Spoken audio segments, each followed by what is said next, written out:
Welcome to Your Queer Story. Paul's sipping his wine like he's a mad villainous. The podcast that inspired peace, love, and radicalism. I've had half a glass of wine in the last hour, and I am shit-faced, and I have no idea why. I think it might be because of my anxiety medication.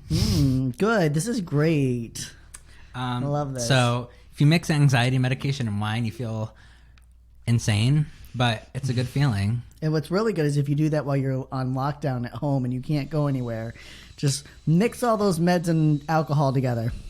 Samantha waits to do all of her vacuuming until we had like recording. 15 minutes in between. This is why we have to keep bringing her back on the show, just so that she won't be vacuuming during it. Yeah. So I hope you enjoyed our last couple episodes on the insanity that was Tiger King. Yes. That basically saved the world during coronavirus, which is probably still happening at this point.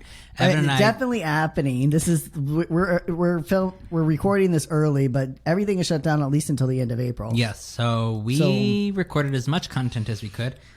Today's date is April 4th. This is coming to you, I don't know when. Probably, at earliest April 18th, maybe April 22nd. Second. 15th, yeah. Yeah, so yeah. we are trying to work with the quarantine. We needed to produce content so that way we could actually follow the rules because, the rules are what, 5+ people or 5 or more, like you're not allowed. So technically we're not breaking the rules. However, social distancing, we're supposed to stay home and we're just trying to be good people. We're trying to be good people and also produce content. So that's it. Just, yeah. But wow. Have you tried to do any kind of multi-face timing or games with people? I've recently started playing a Minecraft recreation of a game called RuneScape, which I played basically from the time I was... How old are you in 6th grade? I was 9 in 3rd grade. 11, I guess. That doesn't sound 6th grade? I was 14 when I was in 9th grade, so -3. I was 14 You're right, in 9th 11. grade. So yeah. From the time I was 11 till the time I was 22, this was a game I was dedicated to. All right. And they recreated it in Minecraft. So I've been playing that, and I've been having a lot of fun talking to people. I don't know where that was going, but because I was asking you how you're doing. Yeah. So have you done any face? So I play a lot of MMOs, which stands for Massively Multiplayer Online Games. Okay. And I talk to people on there. So, that's kind of what I've done my entire life. Even as a child, I met one of my good friends at the age of 12 who lives in London and that I'm still friends with today. I've always had communication. And to me, that for me was good socializing, which is probably why I don't have good social skills today. And I'm so awkward in an actual crowd of legitimate people. Yeah. Because most of my interactions are online with people. So I always am in communication with other people. Which is probably why this quarantine isn't driving me crazy. Yeah, I'm wondering how online gamers especially, but just people online. We're fine. Gamers are they're nothing changed for us, right? We're I still got my Mountain Dew, my Dominoes, and my game. I just get to do it for double the time now. Fuck yeah! So I think that, along with the fact that I've been battling with anxiety and stuff for the last year, this for me has been an incredible experience just because I get to really process my emotions and it's helping. I actually have been doing phone calls with my therapist, which has been nice. Yeah, that's good. It's a little, I only have done it once as of this recording, and it was a little uncomfortable. Yeah. Because when I'm in that environment of I'm at her house because she does it in her house. Yeah. Being away from everything, being in that environment, it's quiet. It's a change of setting. Because when I do it at home on the phone, David's still in the house. Yeah. And not that I'm ever talking about David, but being extremely vulnerable to another person. It's weird with your significant other in the house. It's different. That's the whole thing. Yeah. Samantha and I have done therapy with our couples therapist, which was fine because we were together, but I have not yet tried to set up therapy with my therapist, which I'm going to have to do soon. I'm going to have to do therapy and more online AA meetings, which I'm hearing those are getting trolled and there's issues with that. But that's why I think you might just have to do it with people and just do a specific Skype call or something. I'm 4.5 years sober and I do good, but definitely Very it's proud of you. hard.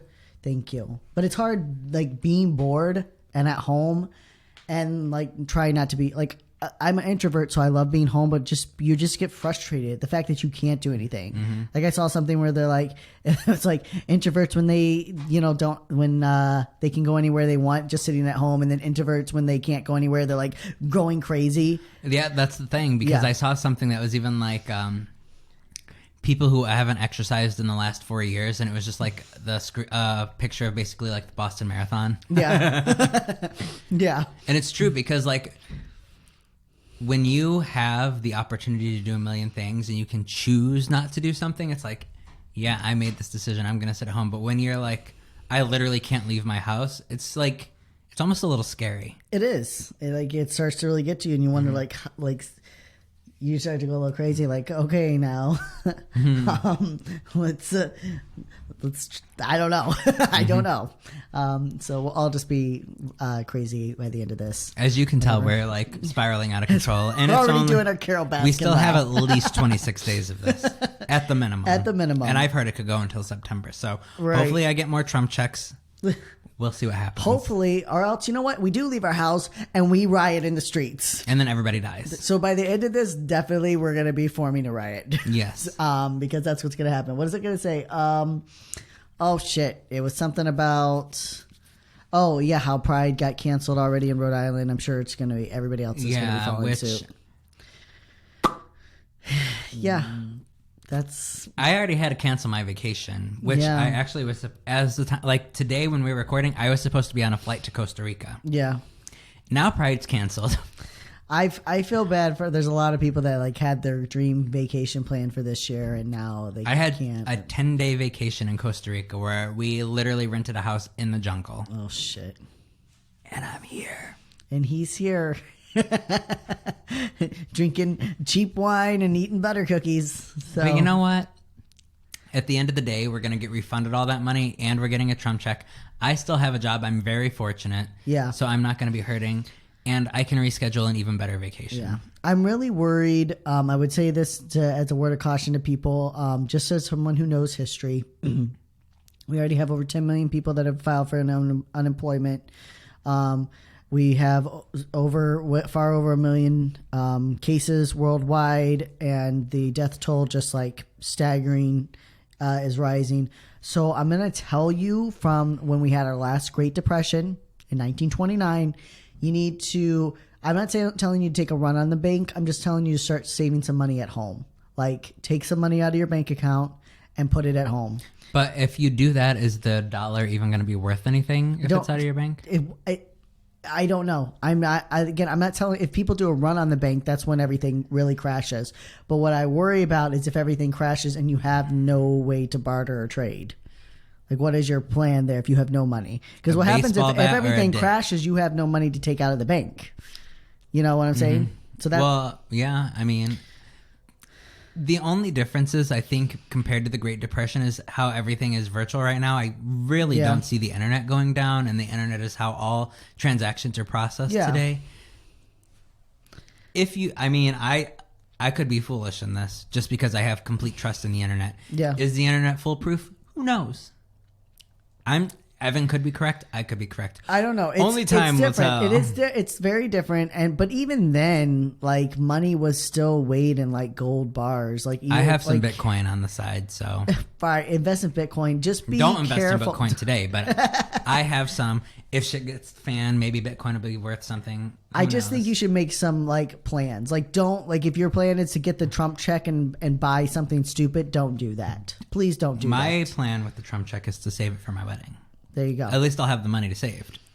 My plan is to save money and to be prepared. And the line of people at the gun store down my street tells me that shit can get real quick. So I'm just knowing the Great Depression, like what's going to happen is we're going to see the economy crash, and for a little while it's going to be okay, and then 6 months from now it's going to really start to hit people. As long as the values of houses don't go down, like what happened in like 2008.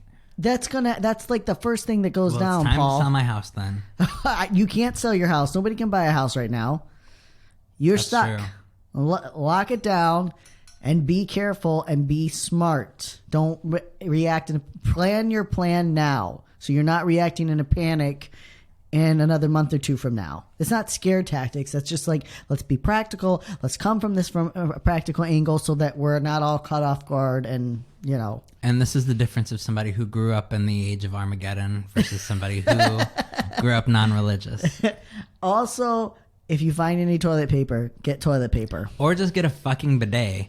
Let me tell you, the bidet is great. You can just rinse your asshole, and there you go. You're good. If you have a vagina, you need to be able to at least pat that down. That's fair. As a gay man, I have no experience as the opposite sex, but for a gay man, the bidet is fine. wonderful. Yeah, bidets are good. I think that could definitely save you a lot of toilet paper. Have you heard the story about the bidet and David in Puerto Rico? No. So we rented this mansion in Puerto Rico, which we could not afford as just David and I. It was like 20 of us, right? His whole family in this mansion. Okay. So we split it, and it was a reasonable price. Yeah. And the bathroom had a bidet in it, and he was so excited because that was before we ever had a bidet. And he like leaned over it, and he turned the little knob, and that motherfucker was so powerful. When I tell you it could have hit the ceiling, it could have hit the ceiling. He turned it, and it sprayed all in his mouth and in his nose.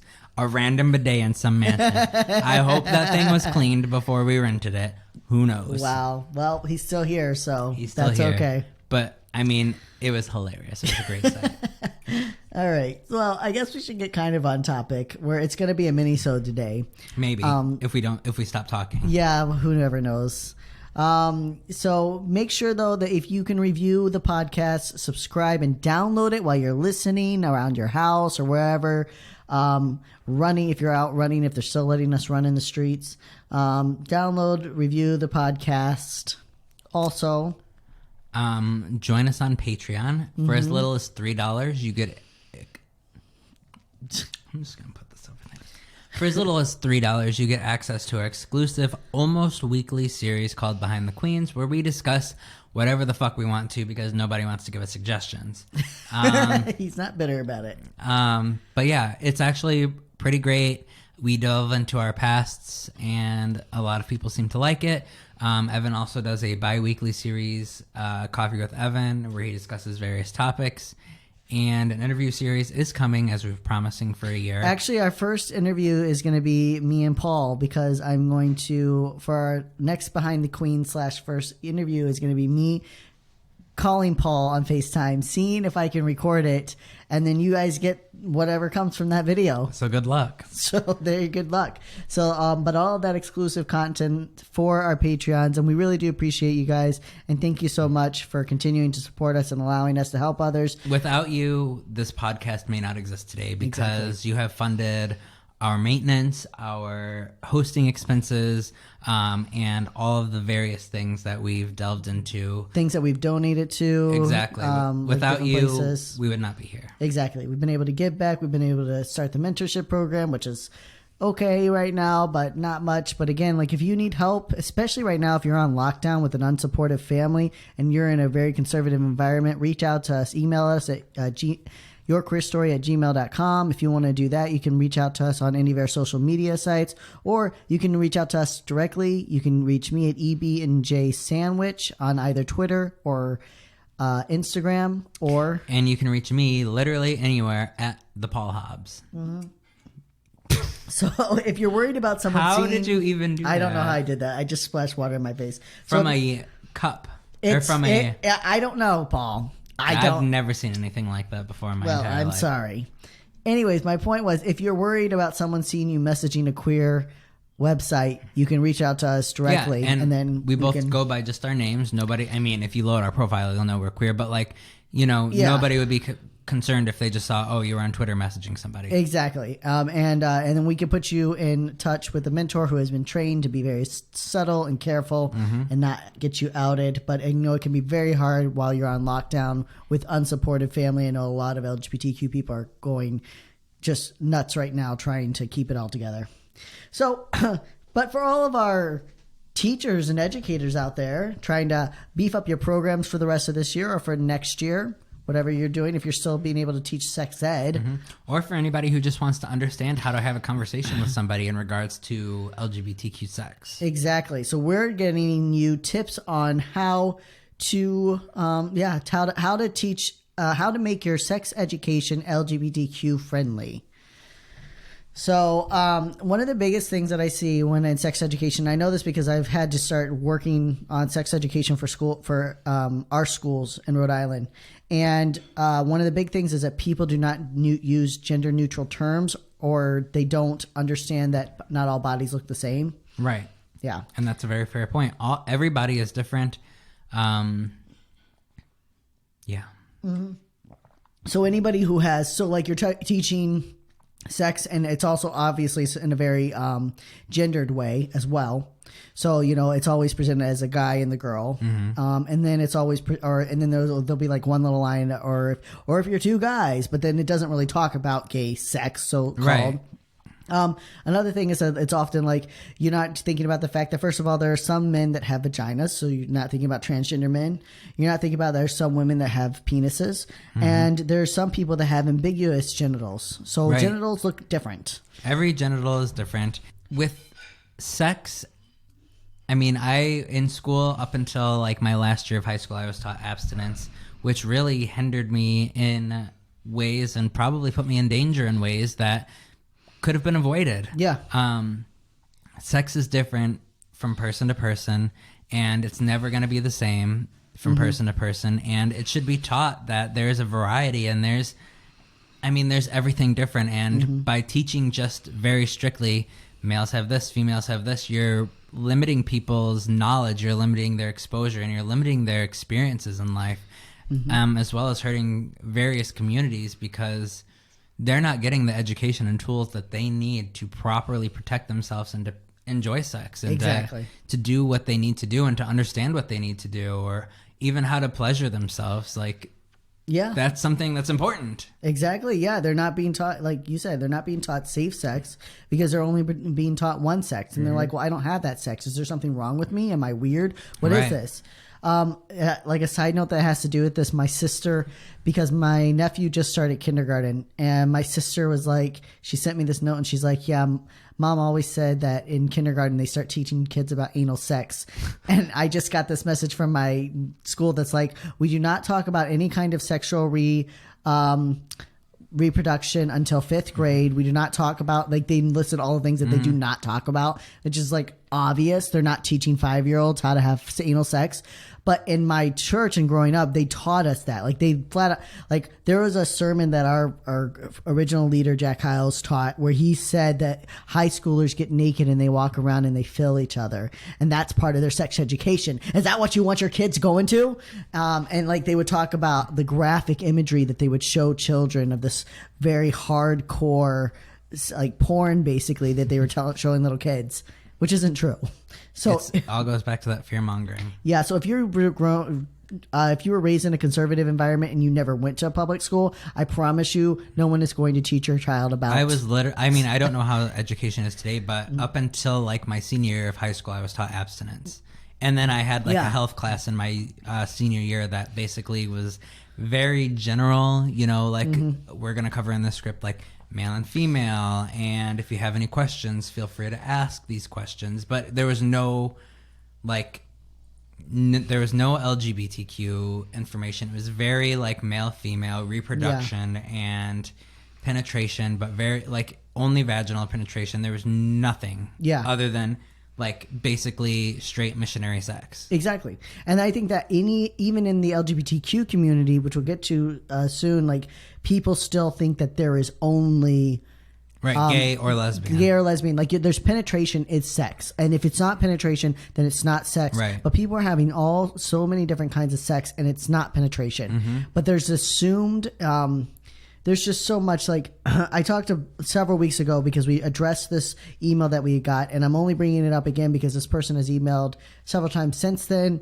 They've repeatedly said, I want you to tell this story, how it happened. And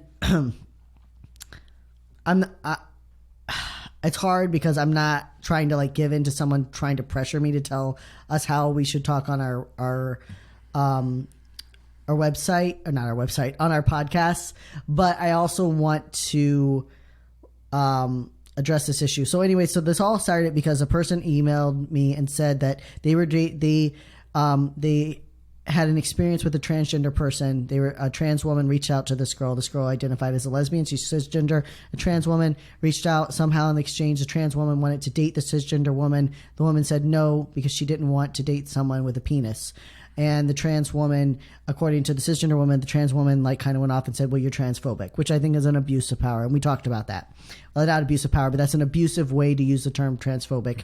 But then I tried to go into the whole point of sex is so fluid and people have different kinds of sex. And that point wasn't getting across because in this cisgender woman's mind, this trans woman was going to force her to have sex with a penis. And the cisgender woman did not want to have sex with a penis. And in her mind, her concerns were going to be completely ignored by this trans woman, and her ideas of sex were going to be overridden. And I don't know the trans woman, but what essentially was being told to me is that I was supposed to tell people that trans folks should never force a person to have sex they don't want to have, which I think is a fucking obvious thing. That's rape. No person should ever force. I don't care if you're trans or cisgender. I don't care if you're male or female or anywhere on the spectrum in between. You shouldn't be forcing someone to have sex they don't want to have sex. Right. But what I wasn't going to do was get up and be like, trans people are predatory and you got to stop that, because I don't think trans... I was spying on the email chain, and I kind of feel like that's what that's this person basically was what I was being asked to do. I was being asked to tell people that trans folks are predatory and they're trying to force you to have sex you don't want to have sex, and that's bullshit. And I'm ready for the next email. I listened to your recent episode and you said this. I don't know what the next email has come, because I stopped the exchange because I tried several times to have a conversation, and eventually it became clear that I was supposed to say that trans people aren't predatory. People are predatory. Right. There are people that are predatory, and it's not about the genitals they have, and it's not about who they are. Obviously, if you don't want to have sex with someone who has a penis, that's fine. That's totally okay. I also think that you shouldn't assume that someone who has a penis wants to put their penis inside you. Right. That's also wrong, and that's also harmful. That is also a stereotype, because there's plenty of people with a penis that don't want to stick it inside someone. There's plenty of people with a vagina that don't want something inside of them. And that's what I mean, though. So, but when we're teaching sex ed, so don't get up and talk about that in sex ed. But when you're teaching sex ed, if you constantly present it as it's about penetration between a penis and a vagina, the male inserts the penis into the woman. Yeah. And they have sex. So then everybody else who's having sex different ways is what are you doing? Exactly. Stop teaching that it's only penetration. Stop teaching, you've got to teach the different area. You got to teach anal, oral, penetration, vaginal, and you got to also teach there's the toys that people use. Toys, masturbation. There's so many varieties. And they also don't teach, which I think teaching any sort of BDSM in high school would be that would strange, but maybe, I don't know, there's a side of your throat that you're not supposed to there's certain things that you should, safety precautions. If you're going to choke somebody, don't hold them on the left side. I don't know what side it is. If you're going to where you hold them up near, you don't want to hold them lower, you want to hold them a little consent, higher. If you're going to be doing these things, have a safe word. Just very different precautions that could be taught that you don't have to go into detail with. Right. You can just present them as information. And you teach... Nothing like that's taught. No, you teach kids that it's okay. It's okay to choking and sex, provided that both people have talked about it and agreed. And then it's not something that you're just doing in the moment because you want to get off. And you teach, you don't press against their windpipe. You teach that if you're going to play with toys, that maybe like a flogger or something, that the proper places that you should hit. And again, I know that there can be problems teaching BDSM in school. I get that. But my point is that alluding at least that there's other kinds of sex, and it's not just about... the penis going in the vagina. Male and woman. Yeah. Exactly. So making sure you include gay sex when teaching, like we said, gay sex, whatever. No, people don't talk about anal sex. They don't talk about how to clean. So douching and hygiene for anal sex should be taught. I do understand that douching can be damaging to your body because... I don't know. I'm going to be very honest and say I don't know the reasons because I was never taught. But it can be damaging because it can mess with your bacteria and things like that. But certain people who have stomach issues might have to do that. And I think just even, I mean, I know the high schoolers are going to laugh during that lecture, but I mean, that as a high schooler, for me, I probably would have laughed too along with it, but I also would have been taking that information in.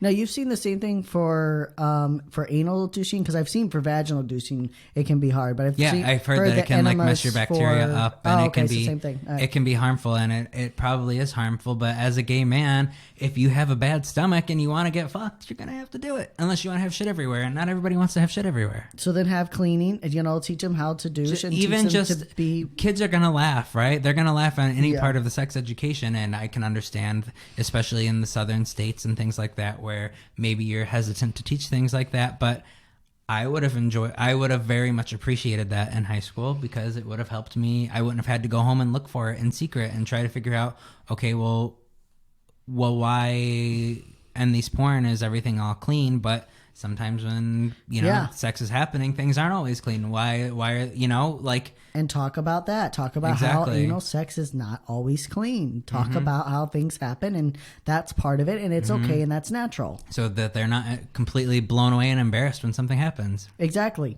That's what I mean. Like, kids are going to have these things, and they're going to figure it out. It's just whether or not they're prepared for it, and whether or not they, they're being safe and they can handle it properly. Make sure you talk about the importance of lube. I think that's really underrated, how important lube is. Especially for safe sex, even with condoms and everything, if you're not using lubricant, especially for anal sex, I'm not sure about vaginal sex. I have absolutely no idea. But you get, with anal sex, you can get micro tears, which increases the spread of STDs and STIs. So lubricant prevents those or helps minimize them, which can help prevent the spread of STDs and STIs. Yes.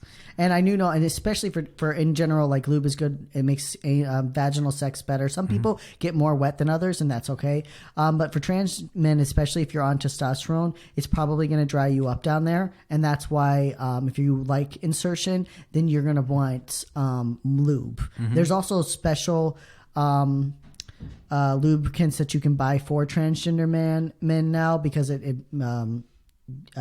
pairs with your body better. But in general, you should use lube. Even if you don't feel that dry, you probably are more dry, and again, more chances at tearing and insertion, or tearing while there's insertion. And that also goes for fingernails. Okay, lesbians, you're listening up? So same thing. Use the lube on your fingers. You can still be too rough with those. Yeah, and And what? Nothing. Yes. And also safe sex around toys. There is special cleaner. If you are going to spend like $30 to like $100 and whatever dollars on a toy, buy the $5 cleaner. Yeah. The last thing you want is to be playing with a toy, and all of a sudden you have some kind of crazy infection inside of you, and you have to go to the hospital. Yeah. I think $5 versus a hospital visit is a very worthy investment. Yes. Because toys go in places that aren't generally clean, or that can carry bacteria, or even just leaving them in a drawer somewhere, they collect bacteria, they collect dust.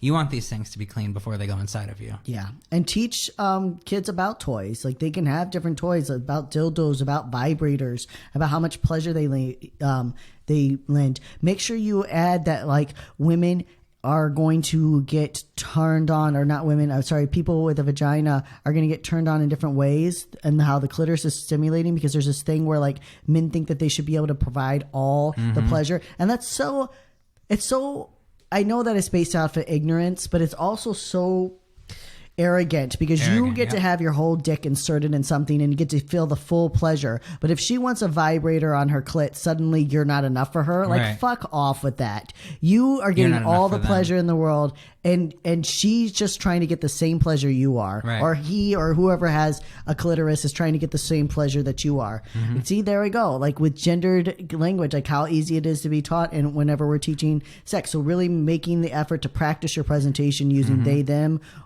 pronouns when you're doing that. But that person with the clitoris or vagina wants pleasure too. So teach that it's normal to want to use a vibrator. Right. You know? What's the problem in that? If the person's having more fun, why is that a bad thing? Exactly. Sex should be about everybody. This is not about one person dominating and controlling the relationship. And if they are, that's not healthy sex. That's abuse. If a person is not respecting your wishes, that's not healthy sex. If a person wants it to be all about their pleasure, that's not healthy sex.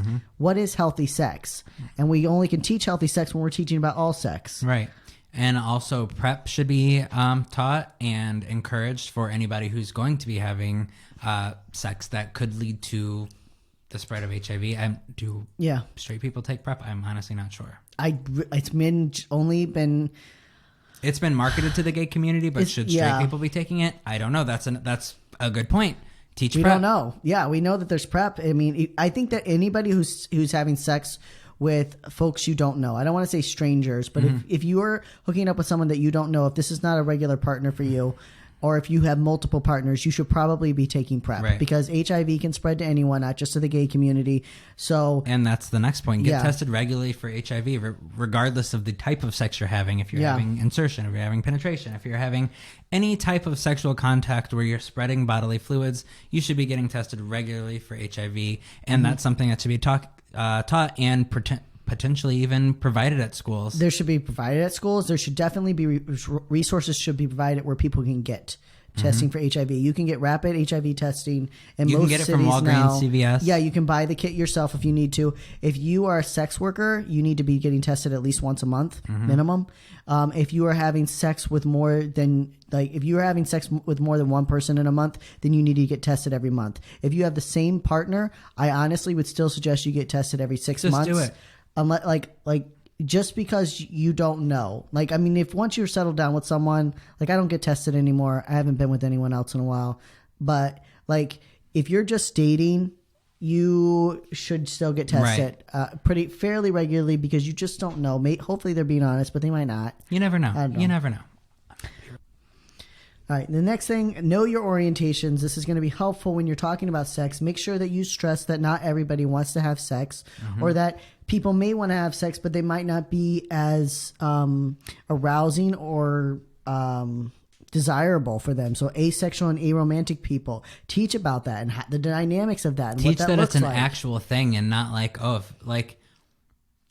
not everybody wants to have sex. And if they don't, there's nothing wrong with them. Yeah, exactly. People can make their own decisions and they're not weird. They're not wrong. They're not strange. And that's something that should be taught because in sexual education, that is never taught. No, it's not. At least that I've ever seen. No, it's not. Asexuality is completely ignored. And when you're talking about, in one hand, we're trying to tell people how normal it is that they're having these sexual emotions, but it should also be that if you're not having sexual emotions, that's okay too. Maybe it's something that you will develop later on, and maybe you never will, and that's called asexuality. Maybe you'll have to distinguish between that and aromanticism. Maybe they'll be kind of demisexual.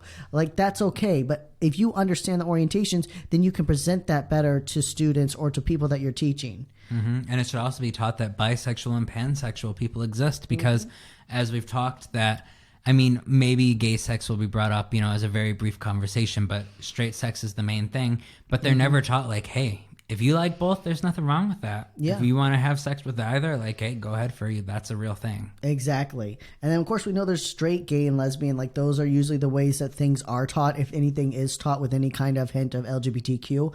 But also that sexuality is fluid, and tell kids, if you evolve, that's okay. So, and if you have an experience, your identity is your own. So if you don't have to box yourself into something. Yeah. You are who you are. You identify how you identify. And if you want, do whatever you want. Yeah. Enjoy your body. Enjoy the body of those who are consenting with you. Explore the possibility of whatever you want to explore, and that's perfectly normal. Yeah. Teaching kids to have, if you have a so-called gay experience and that's the only experience you ever had, that's fine. And how you identify is still you. So if you had a gay experience and you identify as straight, then you're straight. Right. Maybe you tried it and you didn't like it. Okay. Yeah, you tried it. But teaching kids that folks can have an experience, but their identity is their own, and you can't put an identity or label on someone. That's important when you're talking about sex. And it's also important to teach that there are people who are polysexual and understanding the difference. Polysexual is not an asshole that cheats on everybody that they're dating. Right. That's not polygamy. There's a difference. Yeah. Polysexual is a person who just they experience love for multiple people and they want to build that kind of life. So, and teaching the differences and teaching that's okay, but again, to be safe and healthy. If you're in a polysexual relationship, then you have to be getting tested regularly. Absolutely, and everybody needs to be consenting, and everybody should be getting joy out of it. It shouldn't be that this person feels angry or, you know, they feel like they're getting cheated on. If that's Yeah. like the situation, then maybe that person themselves isn't polysexual and they may not be the partner for you. Exactly. Polysexual, as we've said many times, is not deciding that you're going to open your relationship with your partner when your partner doesn't want to open your relationship. Right. It's not reigniting the romance in your relationship. It's consent among all parties involved. Exactly. Polysexual, that is a sexual orientation. And again, too many people use that as like a bullshit abuse, you know. And the last thing is be prepared for queer questions. You're going to get, I mean, you may not get them, but if they present themselves, you should be able to answer them. Yeah. I have been gay my whole life, so I have no knowledge of what it would be like as a straight person being asked this question with never having experienced that. But you should have resources, or you should be able to at least say, hey, I don't know. Yeah. I'll get back to you. Give me some time to look this up. Yeah. You should never shut that person down or make them feel uncomfortable. You got to be up to date. You got to do your research. Don't be taking your stuff from the 90s or even the early 2000s. Our terminology, the LGBTQ community has evolved so rapidly, which is wonderful, but you got to be up to date on your terminology. If you're going to be an educator in any way, whether you're educating other educators or you're educating young people, you have to be up to date on your terminology. You at least have to be able to direct them to a resource where they can get the answers they need. And if you aren't, do not shut them down. Do not make them feel uncomfortable. At least say, I don't know. I will look this up and I will get back to you, or I will find the answer for you because you deserve to have this answer. Do not shut them down. There are so many terms out there. The last thing you want to do is laugh and be like, that's not a thing. And then it is a thing. Right. So, but just try to react without a reaction and be like, I'll get the answer for you. And then look it up because you may hear something that makes no sense to you. And as a sexual educator, why would you not want to know to better the education of people? Why would you want to shut somebody down and not, as yourself, learn so that way you can further educate people? That's the point of being an educator. Yeah. So I'm going to do a recap just because we've been all over the place. Make sure you're using gender neutral language, they, them. There's people with vaginas, people with penises, and people who are intersex and have ambiguous genitals. Make sure you're talking about all the kinds of sex. Make sure you're talking about queer safe sex, and know your orientations and your terminologies. Yeah. Yeah. And one last thing to the person, again, with the email, if you are even still listening to our podcast, this is not an attack. It's just I've been messaged several times and asked to talk about this. And I just feel like this person wants me to... We just have a difference of opinion, but they won't let the situation go. And I don't know what else to do. So I've talked about the situation, and I don't know what else to say after that. I feel like I'm being vague but I don't know. I don't know. They know who they are. They know who they are. I'm not trying to throw you under the bus or attack you, but you did ask me to talk about this. And I'm not going to say that any particular group of people is predatory. I'm not going to put a warning out. I'm going to put a general warning to every person. Again, consent, consent, consent. Consent is not just no means no. Consent is making sure that the other person is on board. So that and they're matters. Comfortable and they're ready and they want it. It's not like they're pressured into it. They actually want it. Yeah. Forcing someone to say yes or no, or waiting till you're halfway through. If you're halfway through and the person decides they want to stop, guess what? You got to fucking stop. If the person expresses any kind of, I don't think I want to do this, you don't do it. Right. That's how it works.